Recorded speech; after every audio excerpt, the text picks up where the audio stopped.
Welcome to the Free Birth Podcast, a supportive space for people who are learning, exploring, and celebrating their autonomous choices in childbirth.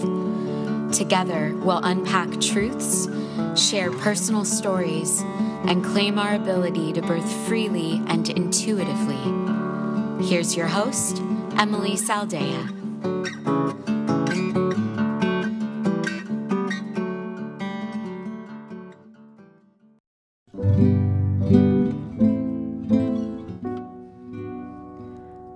We have a special episode this week on discussing the experience of and then the healing of birth trauma. As we know far too well, women across the globe are routinely victimized by normalized obstetrical violence and left traumatized from the many ways in which they and their babies were harmed in the system. I am joined today by Diana, who experienced the unnecessary yet systemic cascade of interventions in her home birth transfer, resulting in both a surgical birth she knew she didn't need and soaked in trauma, with a deep fear of ever having a second child. Surprised by an unplanned pregnancy, Diana faced her trauma, took her healing into her own hands, and birthed in power. If the way you were treated in your birth experience has left you feeling traumatized, this episode is for you. We are here for you, we see you, you are not alone, and you are certainly not broken. My first birth was a totally shattering experience. I was a person who came to my first birth really trusting birth, really not afraid of the experience. I understood that, in our culture, we tend to look at birth as a means to an end to have a baby, and it's expected to be, challenging, have some degree of trauma or suffering to it. But I never really felt that. I always kind of knew from the beginning that birth in and of itself is an amazing experience that I really wanted to have. So that's how I approached my first birth. And to make a long story short, I had a planned home birth with a midwife, and we ended up transferring after a very long labor. And unlike you, I didn't untransfer myself. And what proceeded to happen at the hospital was just a nightmare of interventions that were completely unnecessary. My water was broken. I was given an epidural. I was given Pitocin, and I wasn't given the opportunity to consent to anything that happened to me at all. I mean, I signed a paper, but that's not what consent is at all. You Not understand? at all. Yeah. And it was just the perfect cascade of interventions that led into a emergency C-section to save the baby, who was having heart decelerations due to the Pitocin. And I wasn't even told this actually during the process, but I figured it out later from looking at our medical records that that's what had happened. The surgery itself was really traumatic, really scary. I ended up losing consciousness at the end of the surgery, and I don't know if it's because I lost a lot of blood or if it's because of they over-medicated me or something. So I get teary just thinking about this. I don't even remember the first time that I held my son. That time was totally stolen from me. And, it was 5.5 years ago, and I still can't really talk about it with feeling emotional. Everything about our postpartum was hard. Everything. Breastfeeding was so hard. My body was remembered the trauma of this experience, and it didn't really want to produce milk. It didn't really want to heal. And I was spiritually really shattered. Like I said to you at the beginning, I understood how important birth was. I don't know where I got that knowing. I was born in a very conventional way in a hospital. I had a pretty conventional upbringing, but I understood how important birth was as a rite of passage. And I felt like, what happened? How could I come to birth knowing this and then let this happen to me? How did it even happen? I was just shattered, totally shattered. So that's the story of my first son's birth. And I think, where I'd like to go with this is sort of talk about birth trauma as a whole and how I healed from it. So yeah, do you have any questions about that experience? Yeah, I have two questions. So just to take it right there, would you say that today, 5+ years later, would you say that you feel complete and healed and whole? Is that real? That is something that you can feel and be after that experience? That's a great question. I can say that the part of the trauma that made me feel that I was not whole and that I was broken and that this essential function that my body was supposed to do couldn't do for some reason, that piece of it is definitely healed. And that simply, well, I went on to have a very beautiful healing second birth, and that went a very, very, very long way in healing that part of the trauma. What I feel mostly now is just sad when I think about it. I feel really sad. I would say that I'm pretty healed as you can be from something that shapes you that deeply. And now I'm just left with sadness, both for myself and for my son. Mm-hmm. Yeah, and I think it's not. Go ahead. Just a good point that feeling whole again and feeling like there are pieces that because you've dissected them and accepted them and, did something different next time and, all of the different things that have led you to feel healed. And there can still, and probably always will be, a great deal of sadness of the reality of what did happen. And so healing doesn't equate erasing or forgetting or pretending like it didn't happen. It's actually this deep and painful embracing of looking at it and turning it over and letting it really integrate, and then seeing what you can do about it and how you can accept it. And that doesn't mean love it. That doesn't mean reframe it. Yeah. Right. And we're going to get so deep into this with how birth culture, and culture, how the patriarchal model tells women reframe, forget, suppress, focus elsewhere, etc. But that is not healing. And so the path to healing is often quite painful to look at and sit with. But on the other side, and you could speak to this particularly with birth trauma more than I can, but on the other side is a level of freedom and acceptance, that you have to go through the murky waters to get there. Totally. Yeah. And, the one piece that I always had that to this puzzle that I don't know that everybody comes to is that, like, I knew right away, like, what had happened to me. Like, I called it what it was. I called it trauma. I called it abuse. And I even called it rape, because honestly, parts of that birth felt like rape. And in being able to actually speak truthfully and use words that have meaning about what actually happened to me and my son, as opposed to saying, well, this had to happen to save the baby, or, something was wrong and thank God for modern medicine. And because I was able to actually call it what it was, that really was the first step to actually being able to heal it. If you can't say what it is and recognize it, then you can't heal it. And I think it's important to just insert here for anyone listening that if you had a transfer or an induction that ended in an emergency C-section, we are not saying that your experience was also these same words. Trauma does not necessarily psychologically manifest in every C-section. I think that the obstetrical model is inherently violent and is inherently traumatic to the body.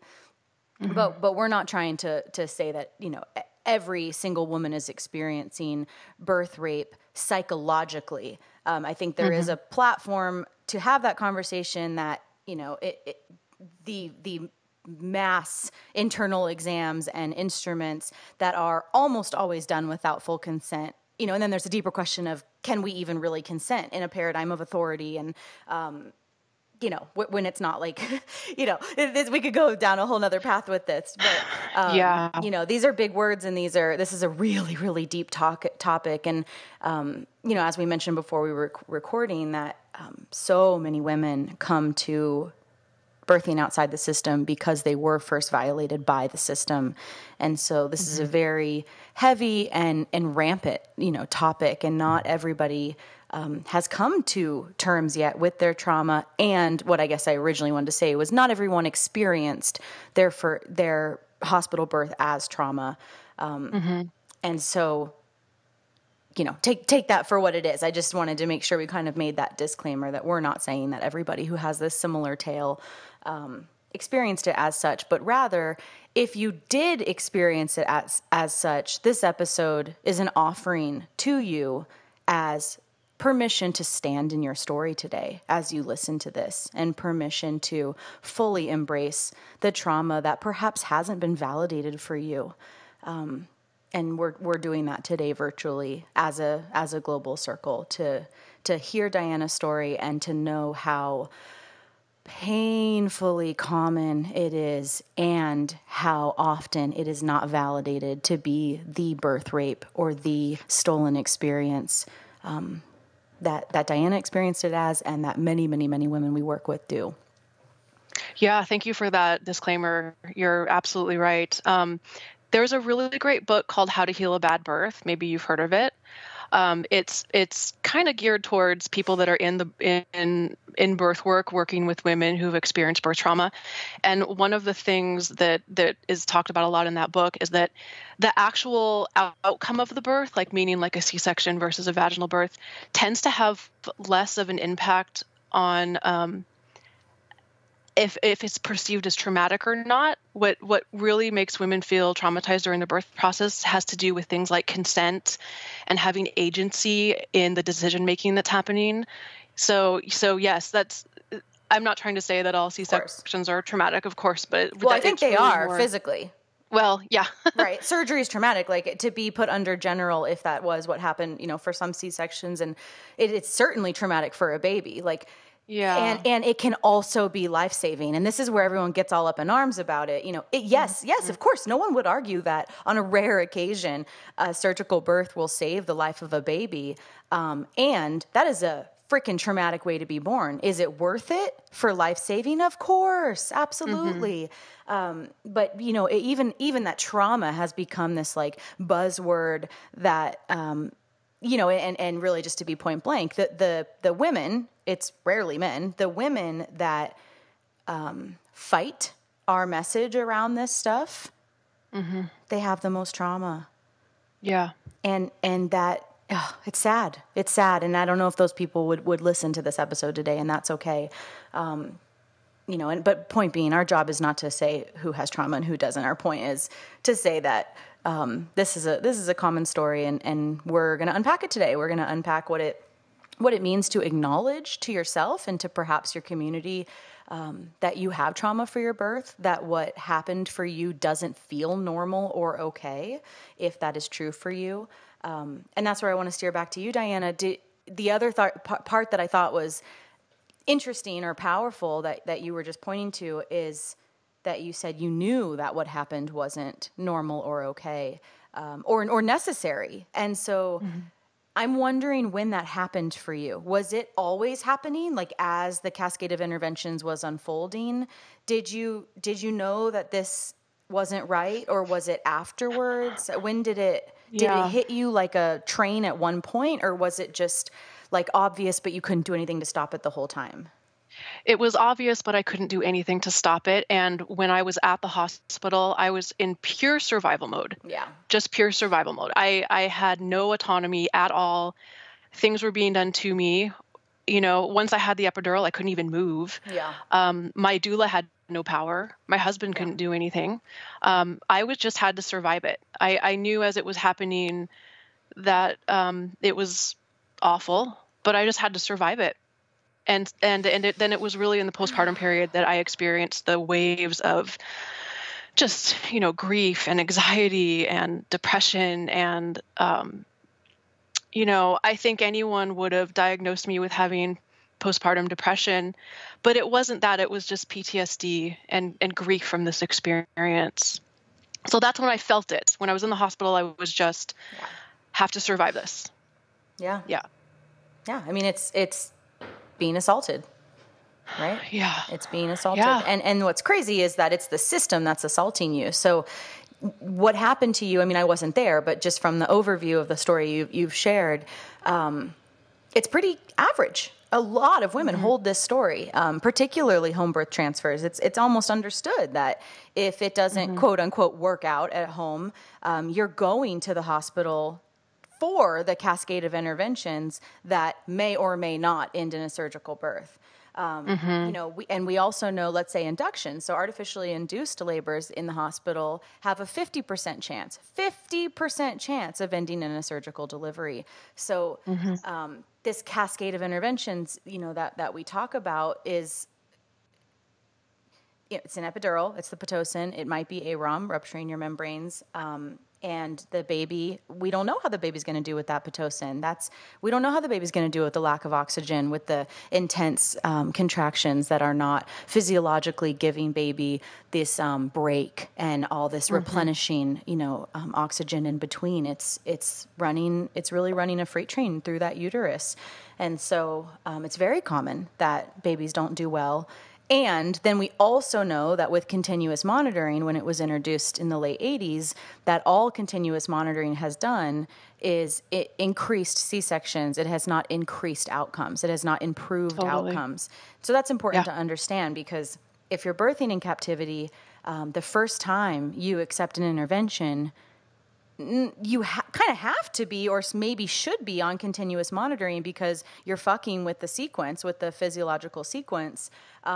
It's no longer even remotely a physiological birth experience if you've accepted an intervention, even if it's IV fluids, you know, because that's going to dilute your hormones. That's going to, it potentially could cause perineal swelling. I mean, all sorts of stuff.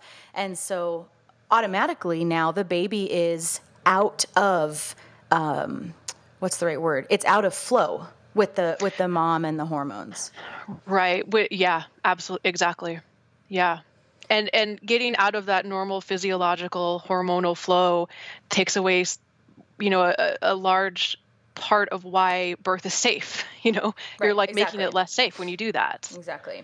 And so it's a tricky topic because, you know, I mean, it's so big. It's like this huge wheel, because why are so many transfers happening? Well, many of them are happening on the rules and regulations of the midwife, or the nervousness of the midwife. We also have to remember that with licensed midwives, and actually with unlicensed midwives, their reputation is on the line every time they do or do not transfer. And perhaps not even their reputation, but their actual license, relationships with the hospital, and perhaps their relationship with the law. And so transfers are a really, really, really big deal. And it gets so complicated, because now we're also dealing with not just the birthing woman's situation, but the midwife situation.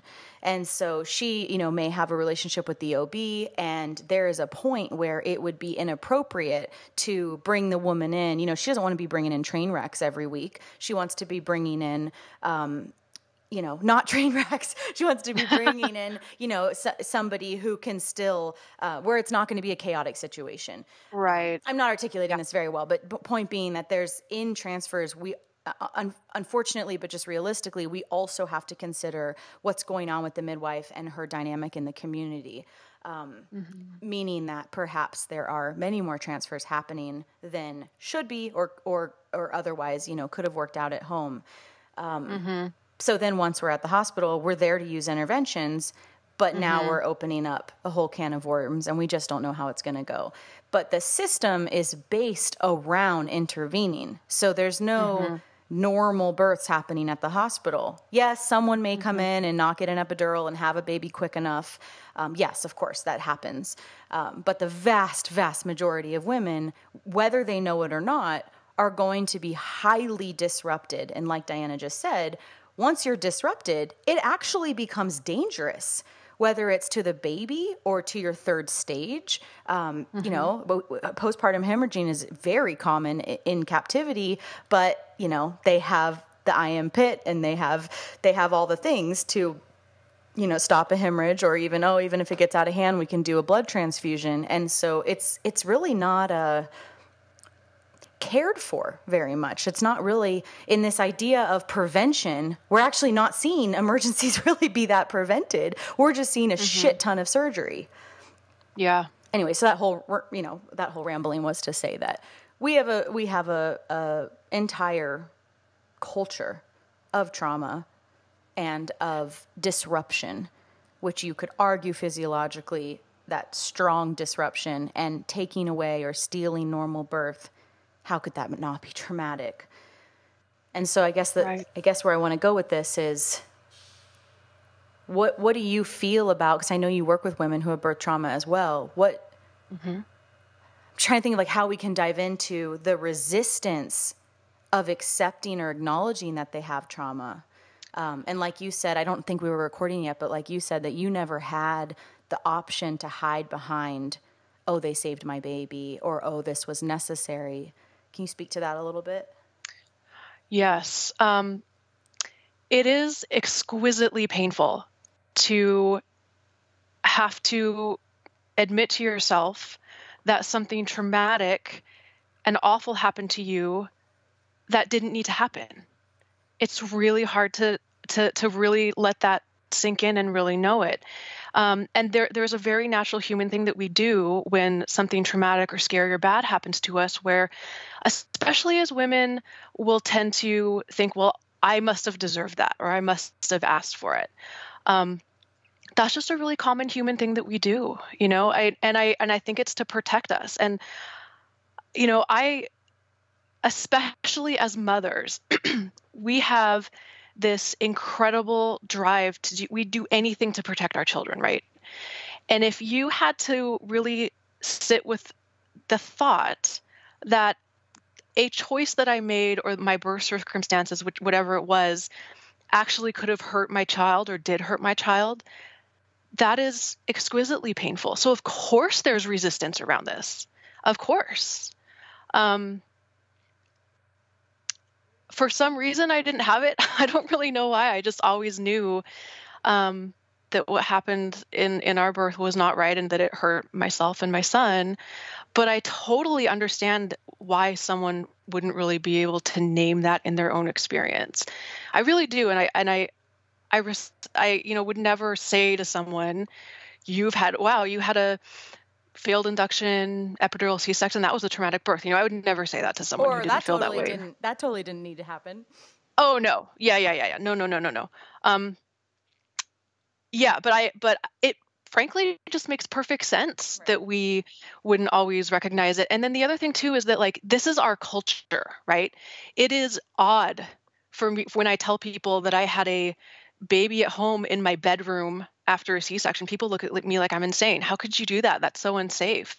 So this is our culture, and this is going back, 60 years ago, our grandparents were giving birth under Twilight sleep, and they were given a drug that made them just completely forget what happened to them. Less than that. And, that was still happening in the 70s.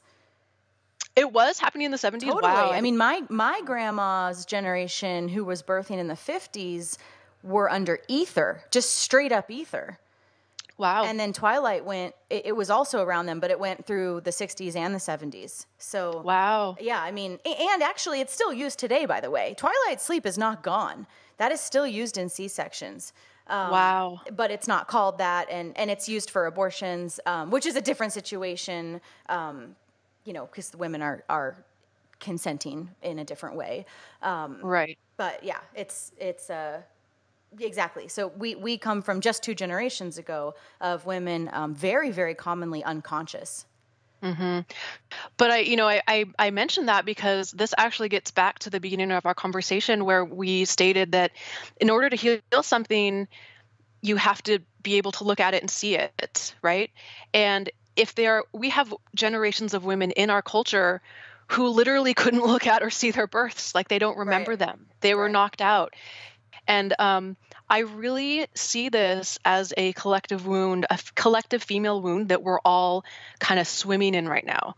And even if you didn't have a traumatic birth, and even if, you don't have a story or a charge around this topic, just by virtue of being women in our culture, and you and I are in the U.S., so I'm speaking about the United States, this is part of our collective. This is something that we're all dealing with. And I think that part of the reason I'm so passionate about talking about this topic, and I want to talk to you about it, is because I'm seeing our generation starting to really look at this and starting to really take back some of our agency and our power around childbirth. And I believe that it's really important healing work that's not just about this generation, but it's actually going back to our grandmothers too. Totally. And we can't talk about this without acknowledging rape culture, you know, because it's all a part of that. That rape culture is really the umbrella that all of this is happening under. You know, the reframing, it's like a 2 or 3% conviction rate of rape, you know, and it's even less than that of obstetric violence. So, you know, we have to call it what it is. And, you know, even in rape culture, like when I was, 10 years ago, my friends and I didn't sit around talking about consent. Consent wasn't a thing that was like in our zeitgeist or whatever. And now I can't hang out with people without talking about it. And that's just not me. That's not just me because of the work I'm in. That is the women that I know today who are actively, and obviously look in media, like the Harvey Weinstein thing. And, so many stuff is coming out in media that consent is finally becoming a real topic. And so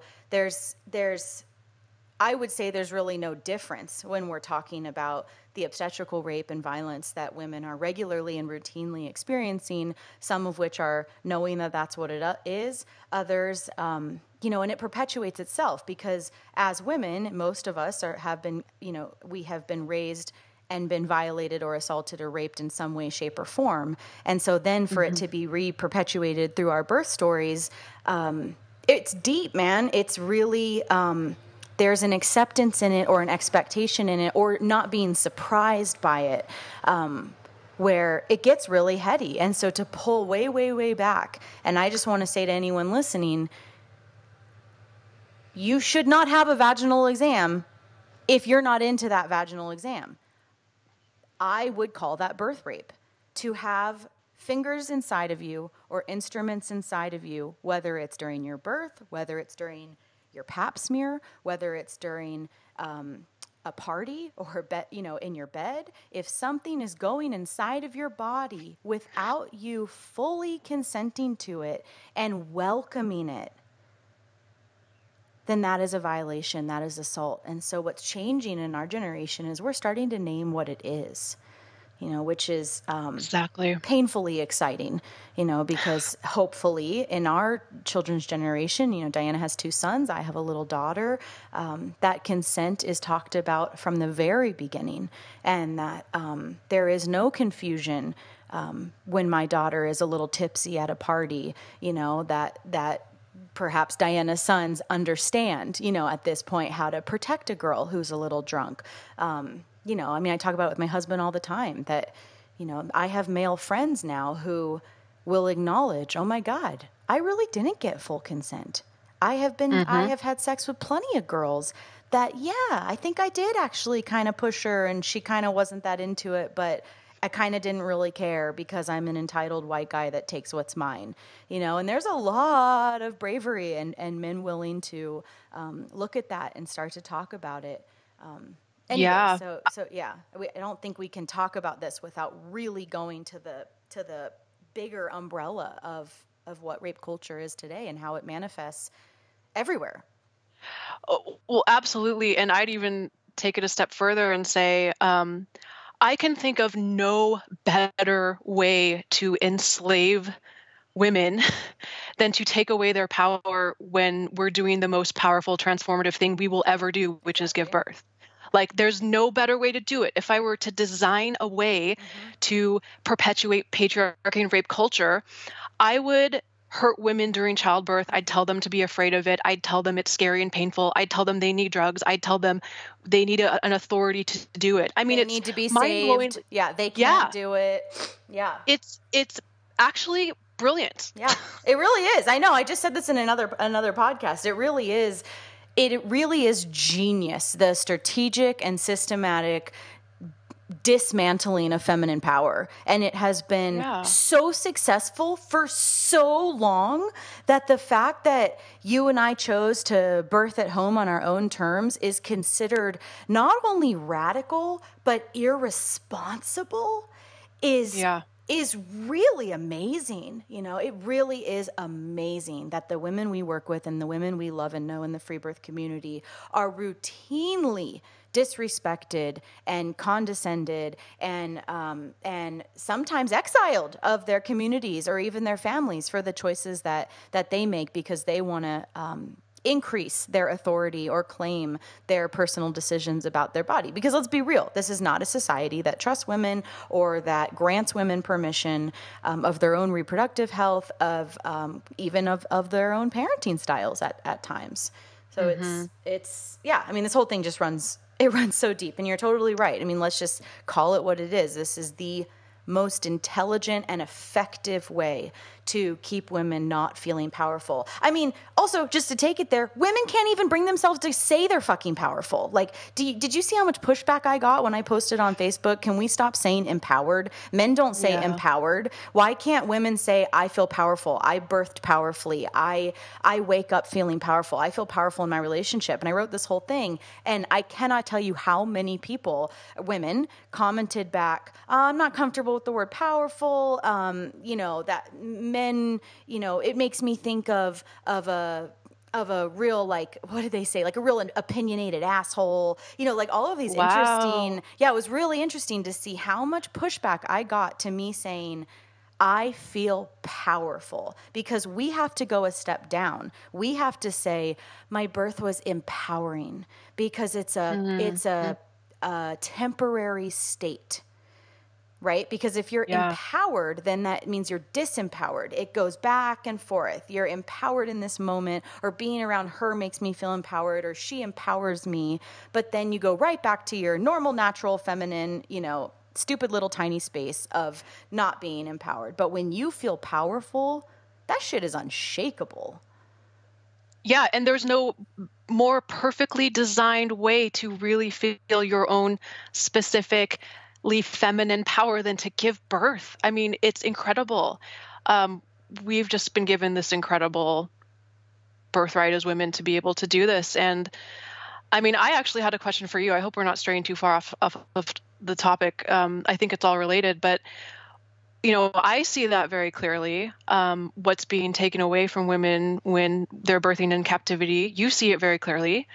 I'm wondering, why do you think more people don't see this? Or why do you think so many of us want to give birth in hospitals with drugs and not experience birth for what it really is? Well, I think you already said it. I think that we have generations upon generations, and then we also have thousands and thousands of years of very intentionally treating women less than and having no honor for their bodies, no education for their bodies. So the vast majority of women are, first of all, growing up with traumatic birth stories themselves, right? My mom's tailbone broke in labor, or my mom needed to be put out, or I was an emergency C-section. And men are too. This is not specific to women. People are growing up with largely traumatic birth stories and hearing them. And so that's a huge piece that is not a small thing to overcome. Because as you know, whatever is normalized for us as kids is what we do as adults. It becomes real for us as adults unless we very intentionally reprogram that. And so the normal imprinting pattern is whatever happened to us as kids and was said to us and was created for us, that is how we live unless otherwise rearranged. And then I think also we already spoke to it, to acknowledge the issue means you have to do something about it. And so when you acknowledge what is happening in the hospitals, you have to make a choice. You can't just turn a blind eye. I mean, you could, but I feel like you either have to deny it or you have to embrace it and then do something different. And so, obviously we're connected to a lot of women who are doing that, who are saying, no way, and I will exit that system with whatever cost it takes, whether I don't have my husband's support or, people judge me or I lose friends on Facebook or whatever. But it's a big question, right? Because it's a huge ask to socially hear these trauma stories and not feed into the drama of those stories, which are all, in a way, proving that birth is dangerous, that women are broken, that we need obstetrics. I mean, we see it in our group. Women post all the time, I don't want to go back to the hospital, but in my last birth, I almost died from bleeding out. Okay. All the time. All the time. All the So, time. holy shit, girl, we got to unpack your story, because it is extremely unlikely that that is going to happen in an undisturbed birth. It actually doesn't really make any sense. But it makes a lot of sense when you have 15 people in the room and you've been feeling extremely unsafe and you're on drugs and you're numb on your back. And the baby is pulled and cut from you. And, hemorrhage in a C-section is incredibly common and extremely dangerous. And of often, course, yeah. As a doula, I've seen quite a bit of hemorrhages during a C-section, and then that was never relayed to the mom. So she didn't even know that she had a hemorrhage and that the whole team was freaking out while she was put under. I mean, I've seen C-sections where I was watching from the door because they wouldn't let me in, and something was feeling fishy, and all of a sudden I see them put a mask over the mom and knock her out, Wow. And so, I've seen that more than a couple times. And so, it's full reign. Once you're in there, there's no like, is this okay with you? Anyway, so, back to the original question, why is this happening? Why aren't we naming it? I think that, we are. We look at what's happened in the last year. Even that this podcast has as many downloads as it has, and that we can't shut up about this, and that our group is growing every day. Yes, it's small potatoes to the global population, but women are regularly reaching out to the lighthouses who are holding this space, like you and me and many other women that we know, and saying, this happened to me and I need to tell you my story. And so, for anyone listening, like, that's how I think of it. And that's who I want you to be. That is my ask of you. If you are listening to this, is be a lighthouse in your community that says, I will listen to your story. I will hold your story, and I will not reframe it. I will not say, at least you have a healthy baby, or, you can just try for a VBAC next time. I will hold your story and look at you and cry with you and say, I am so fucking sorry that was taken from you. And we have to do that for each other, because more women will hold this. More women will come. More women will share their stories if they know that they're going to be heard. It's the same thing with sexual assault. It's the same thing with everything that we're talking about. Women have to know where they can be heard and held. And these stories make people so uncomfortable that they keep it in, or they reframe, or they refocus. And there's nowhere for them to like off charge these feelings. So let's get back to your story and your journey of healing, because it's something that I'm hoping people who are feeling similar and who are starting to acknowledge their trauma.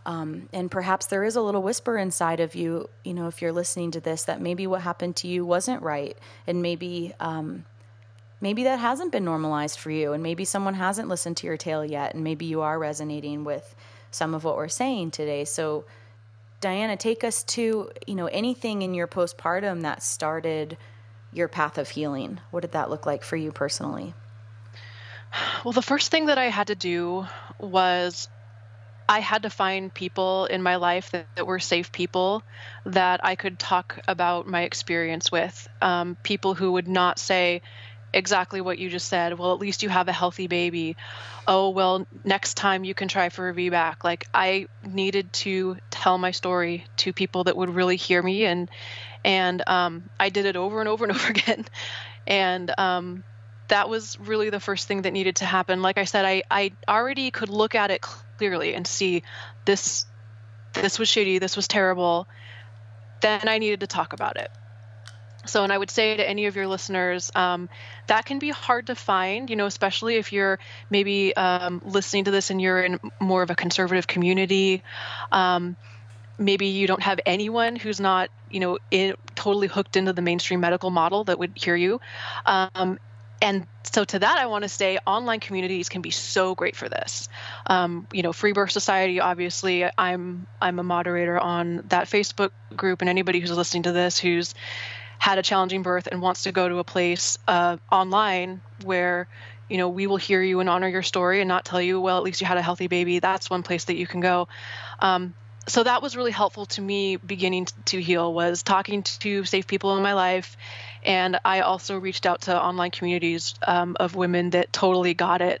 ICANN was another really great resource for me, because I think that ICANN can vary region to region, but where I live, the Seattle ICANN group is extremely supportive, very just great. You can go there and talk about having a traumatic C-section. Everybody totally gets it. And everyone's just going to not say, well, next time, or you have a healthy baby. They'll just totally get it. And so that was really, really helpful for me. After the second year of my son's life, well, I should back up and say, I wasn't really committed to healing, to be honest with you. I kind of felt like I can't ever look at birth again after that experience. It was because it was so spiritually shattering to me. It was like my whole worldview just got shattered, and I couldn't look at it again. I never thought I would have another child. I had zero interest in like going to counseling or doing any other sort of trauma work, because I just couldn't look at it. It was like there was this box in my heart that I couldn't look at. Yeah.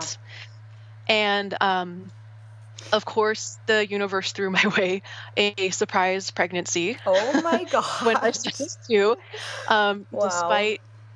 Despite our efforts to not conceive, we did. And that was really just the impetus for me to get real serious about my healing real quick, because I knew that I had to just really look at the trauma of my first birth and do everything that I could to heal it. And the other thing too is that I knew that I couldn't look at my second child as a means to an end to heal. You know what I'm saying? Like, I couldn't put this on him. Like, I'm pregnant with another baby. I have to have a great birth this time because it has to heal me. Because that isn't his responsibility. Which a lot of women do. And I don't know how I feel about it, because I've seen it really work in a way. And then the sad part is, on the other hand, women who are done having babies have this last traumatic birth, and they say things like, I feel like if I could just like do one more, I could correct it. But I say this very gently, but that's a little bit of bypass, because it is, one, yes, with VBACs. Oh my God. The biggest thing in the world is to be able to say, I knew I could do it. This was taken from me. And now in a way I've like proved to myself that a baby can come out of my vagina. Like, that's real. That is a real thing that many, many women need and experience, but not everybody gets that opportunity. And so I think it's important to point out, like, that second birth or next birth, like you said, can't be all that there is, because it could also set yourself up for the realization that you still have healing to do. Right. And also, I would argue that it's not actually true healing to feel like you're healed if you only have one type of an outcome. True healing is getting to a place where you're healed from the experience that you had with no stipulations or no, conditions upon it. And that's how I looked at the second birth. I was like, no matter what happens, I have to be okay. If another C-section happens, I'm going to have 2 children and a husband that are going to need me to not fall apart. I'm going to need to be okay. My kids need me. And so I never ever want to say that my second birth healed me, because of why you said, not everybody gets that opportunity. And children, I don't think you should ever have a pregnancy for that reason. That's not why it's not a good reason to have another pregnancy or go into another birth. But so getting back to what I was saying, my second pregnancy really lit a fire under me to really do the work to really heal with no conditions upon however my second birth turned out. I did a lot of different things, and I think that how a person heals from trauma probably depends person to person. There's so many different wonderful modalities out there. I think that any type of physical or energetic healing that you're drawn to is really important in healing trauma in the body, because birth trauma is stored in our bodies for sure. It's in our psyches and our spirits, but it's also in our bodies. So I did a lot of things like I started going to a hypnotist who specifically works with birth trauma. So we would go into hypnosis and like rebirth my first birth, which was a really interesting experience, and work on releasing the trauma that was in my body from my first birth. I did some work, like some kind of woo-woo work where I worked with a medium, a psychic medium who did like some energetic clearing from my system from my first birth. And this is all stuff that really resonated with me personally. I know like that doesn't really resonate with everybody. For me, I felt like that's what I needed to really heal this very primal wound that was in my body. And even I think just being open-minded around it and just trying stuff and creating the possibility for it to clear or heal or move through you, that's where I think those kind of more hippy dippy modalities are really cool, because whether you're like totally on board or not or whatever, just creating the possibility for shift, and sometimes you have to get kind of outside of your comfort zone, because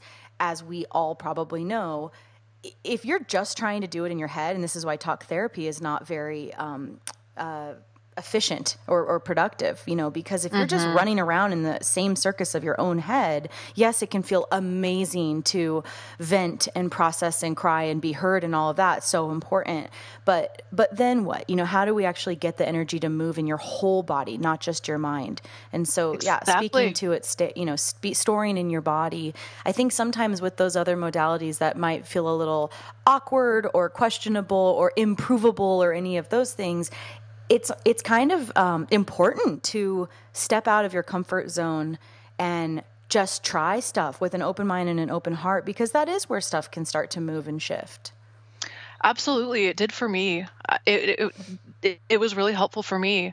And I wanted to say too about therapy, I think that especially for moms that are dealing with birth trauma, I just don't feel like therapy is I think that we could all benefit from it. Probably. I could probably have benefited from it that first year or so after my son's birth, but it's kind of not accessible for most new moms. Right. I mean, I don't know about you, but like there's absolutely there were days that I didn't shower. Totally. Or, get to eat until, you know what I mean? Unless it's specifically a postpartum, I would even say female, therapist. I mean, there's lots of great therapists out there, but there's not a ton that are specializing in the postpartum period or birth trauma. And so unfortunately, it's kind of, just going to any old therapist. Well, what could they really provide for you? I guess they could just listen and reflect and hold, which if you don't have that in your life, you could do it on Skype from your house while your baby slept on your breast. You could do that if you are boiling over in your home and have nowhere to turn. Yes, you still have to, try to do something. And if not with somebody else, then journal. If you can't find or afford anybody to hold space with you, hold it for yourself, which is not easy. I'm not acting like that's an easy thing to force yourself to pull that, laptop out or pen and paper out. But there are simple and free ways to just get the energy moving. And journaling is the most simple. It's literally available to everybody who knows how to read and write. And that doesn't take anything other than a little bit of dedicated time. And so that is, or even like you could go on a walk and just say your story out loud. You could just say it and nobody has to hear you. Another trick I heard was one mom who felt very isolated. She recorded her story on a voice memo on her phone and then she listened to it. Wow. And I thought that was really cool, because I love that. Isn't that cool? Because it is a way to hold space for yourself. Or you could journal, and if there was one person you wanted to read it. Also, while we're here, let me just say, you can send me or Diana your story. We will always read your story and hold it and not share it unless that was something you wanted. But we are absolutely individually and as Free Birth Society, very willing to listen and read. And actually, Yolanda and I both offer debriefing Skype sessions where we just get on Skype and you just tell us your birth story and we help you unpack it. We fill in the blanks. There's going to be questions.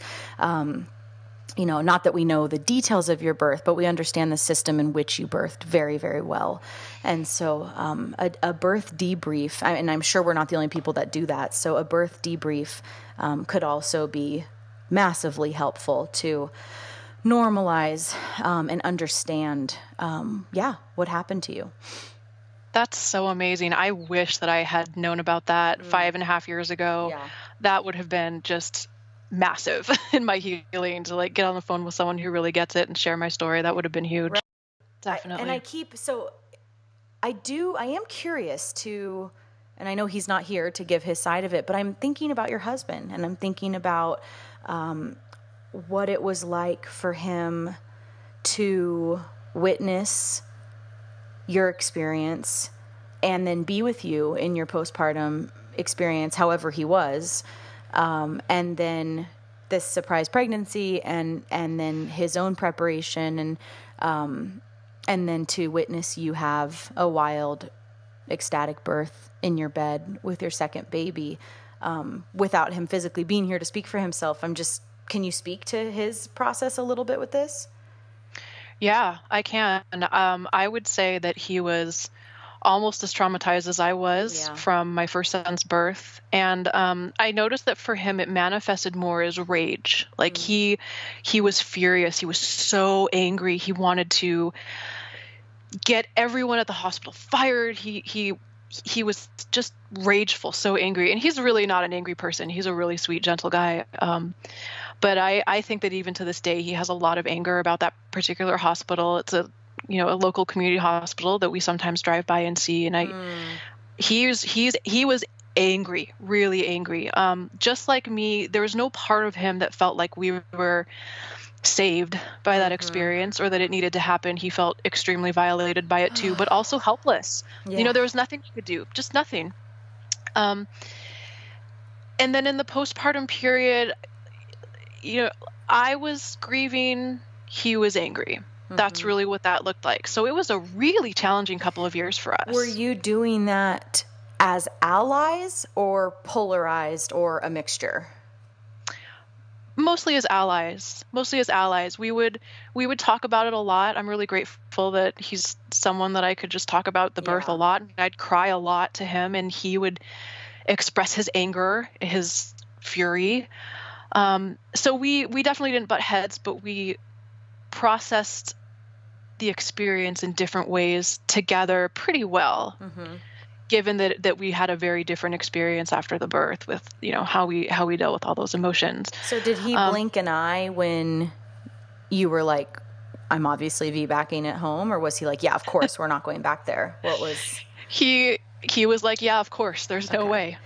Because, as you know, so many men who've witnessed the trauma of their partner's birth, and this happens with women too, but we're going to just stay on topic of partners right now, that so many get very twisted and confused with the total lack of education and support around their experience and understanding what went down. I mean, they're most likely not joining virtual circles and, talking to other men, unfortunately, because of the society we live in, there's often, not always, but often there is not much available for a male who has experienced secondary trauma of his partner's birth.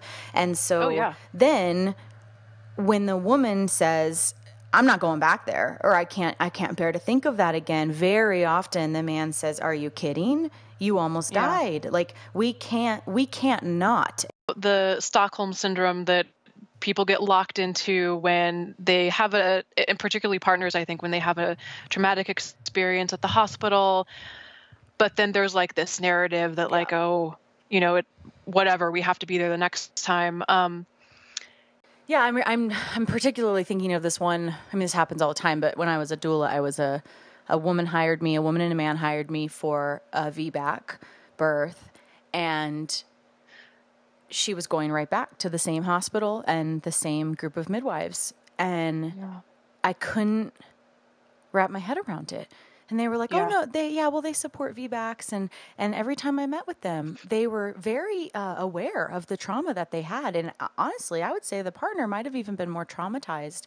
And it was so bizarre to me. And that's not the only client I had that did that, but I'll never forget it because it was so obvious. And I flat out said, "Why are you going back to the place that ruined your birth? What are you doing?"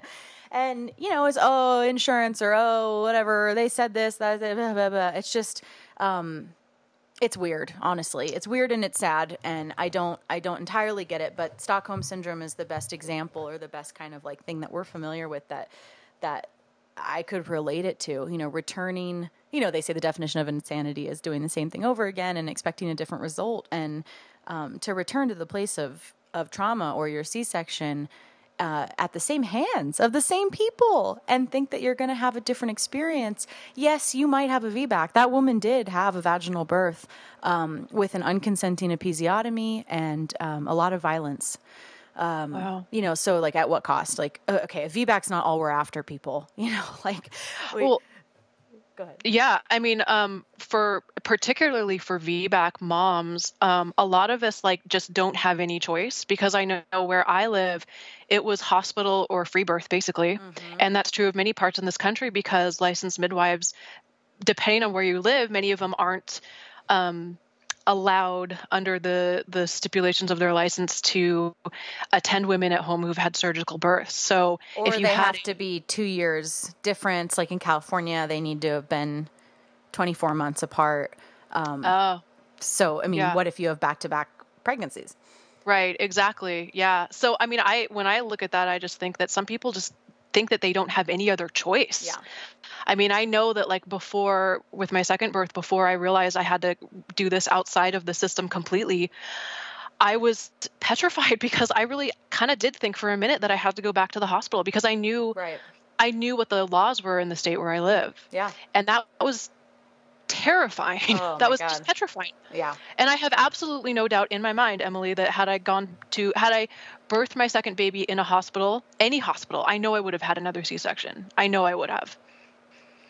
Because there's no way that I would have been able to open up and do the work of birth in a place that treated me like a higher risk patient, that I wouldn't be able to relax. I just know that it would have gone that way. I can't believe any vaginal births happen in captivity, quite frankly. That's exactly how I feel. I'm actually shocked when it goes well. I'm like, I don't understand. Same with my birth story. I mean, it is so unlikely, given the length of it, the meconium. I mean, just the length alone. You very, very rarely hear of a vaginal birth after 40 hours, 50 hours. But then once there was mech, there's no way I would have. And what's kind of interesting is that so many of the free birth women in our community, they have been labeled high risk, or they would have been labeled high risk. But we already know, I mean, obstetrics is high risk. That's what they're skilled in. And therefore that's how they view everybody. And so, exactly. What OB says, you're a low risk, healthy woman that could totally birth outside of here. Of course not, because you are always potentially high risk. Yes. Right? Because birth is high risk in that model. And the entire model of prenatal care is looking for pathology. Right. That's what it is. That's like literally all it's doing. So of course you're going to find something. So going back to trauma topic, before you and I got on the call here, I posted a little image I love today that says, there are only two kinds of people in the world. There are mothers and there are babies. And I love that. And it's powerful. It's kind of stopped me in my tracks when I saw that going through whatever page I took it from, that there are only two types of people. There are mothers and there are babies. And so gosh, right? It just kind of is like, oh shit, there are only two types of people. There's mothers, and then there's all the little boys and girls that are born from these mothers. And so all of the adults, in our world, all of our partners, all of our fellow women and men we're all just babies, and then there's mothers. And so how are we treating them, and how are women and men being born, and what stories are we growing up with? And it is 100% unacceptable that the vast majority of people are being born out of violence, in violence. Mothers are being traumatized, babies are being traumatized. And then what's even more unacceptable is that we're not calling it what it is. Right? Yep. That's why we're having this conversation right now. Yeah. Yeah. So anything else you want to make sure we touch on? I think I just want to address the woman that's listening to this that had a traumatic birth and is trying to figure out how to heal from it, or is perhaps currently hurting from it. And I just really want to say to that person that's listening that you are so not alone, and that you're not crazy, and that if you feel like you were traumatized by your birth, or that maybe there were elements of it that was scary or traumatizing and other elements of it that were great, that your feelings are totally valid and real, and that there are so many of us that share your story and that want to hold you in love and support you. And I also want to say that healing is absolutely possible. Feeling whole, not feeling broken, that's so possible to achieve after even a really, really shattering, horrible birth experience. It can happen. You can heal from it. Yeah. Which we know also is not just happening in the hospital. We talk with women all the time who have trauma experiences at the hands of their midwives. Or I just spoke with a woman yesterday who had a totally sabotaged free birth because of the multiple people that invited themselves into the birth. And so this is not, never trying to paint this picture that free birth is this perfect utopian experience that nothing can ever go wrong, and then every birth in the hospital is totally traumatic. And of course, that's not at all true.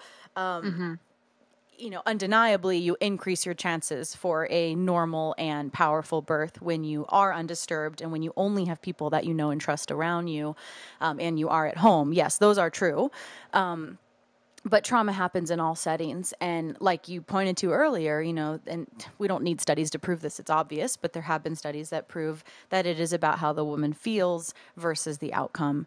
And so, right.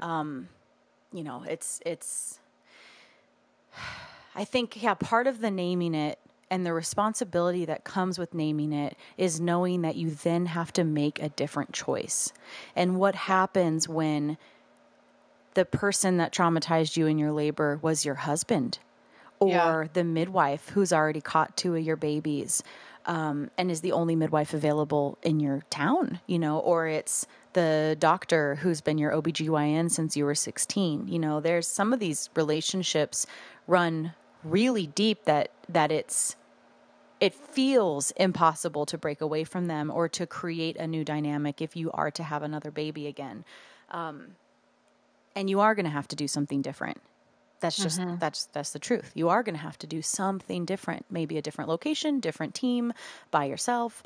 We don't know. You'll have to find those answers for yourself, obviously. But, we really, I think the biggest point of this episode is to acknowledge how mass the trauma is and how common it is.